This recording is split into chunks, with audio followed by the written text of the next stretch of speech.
কি করবো? নাসিমা ছাড়া আর কোনো মাইয়া তোর সাথে বিয়ে বলতে রাজি না, এই জন্য নাসিমার সাথেই তোর বিয়ে ঠিক করছি। আব্বা তোমার কি মাথা খারাপ হয়ে গেছে? সে বাজারের মধ্যে মাছ কাটে, এরকম একটা বেড়ির সাথে তুমি আমার বিয়া ঠিক করলা কোন আক্কেলে? আরে মাছ কাটলে সমস্যা কি?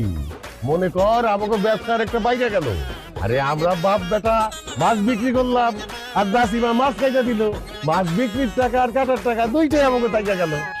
তারপর বাচ্চা কাচ্চা হইলে এখানে একটা ভাতের হোটেল খুলে বমু, আমাকে যে বাচ্চা কাচ্চা হইব ওগুলো মাছ কাটবো আর মাছ বেচবো, মানুষ যে খাইবো এসে ওই মাছ খাইবো, তখন আমাকে টাকা পয়সা সব থেকে দেবো। খুব বেশি ভালো হয়ে যায় না? খুব ভালো কথা কইছিস তো। চুপ করো, দরকার হলে সারা জীবন আমি বিয়া না করে থাকুম, তবে ভুটকি মাছ কাটে না আমি বিয়া করবো। রুইতন, তুই আমারে বিয়া কর না। আমার যে আগের জামাই ছিল না, হায় আমারে ছাইরা দেওয়ার পর আমি অনেক দিন একলা একলা আসলাম, একলা একলা থাকতে ভালো লাগে না। কি তোর আগের জামাই তোর ছেড়ে দিছে? তার মানে তোর আগে আরো একটা বিয়ে হয়েছিল? হ্যাঁ হয়েছিল, কিন্তু বেশি দিন সংসার করতে পারিনি, মাত্র 6 বছর সংসার করছি। 365 দিনে 1 বছর, তুই 6 বছর সংসার করে কইতেছ বেশি দিন সংসার করছ নাই?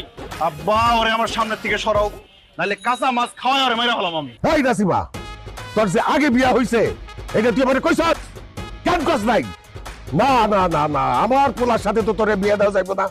এই আমার মাছ ফেরত দে। আব্বা তুমি ওর কাছে কিসের মাছ ফেরত চাইতেছো? আরে ও তো প্রথমে বিয়ে করতে রাজি হয় নাই তোরে, তারপরে এই 20 কেজি মাছ ওরে যৌতুক হিসাবে দিছি, তারপর রাজি হইছে। এখন এই মাছ আমি ফেরত চাইতাছি। হায় রে আল্লাহ রে, কি জীবন দিয়া দুনিয়াতে পাঠাইলা!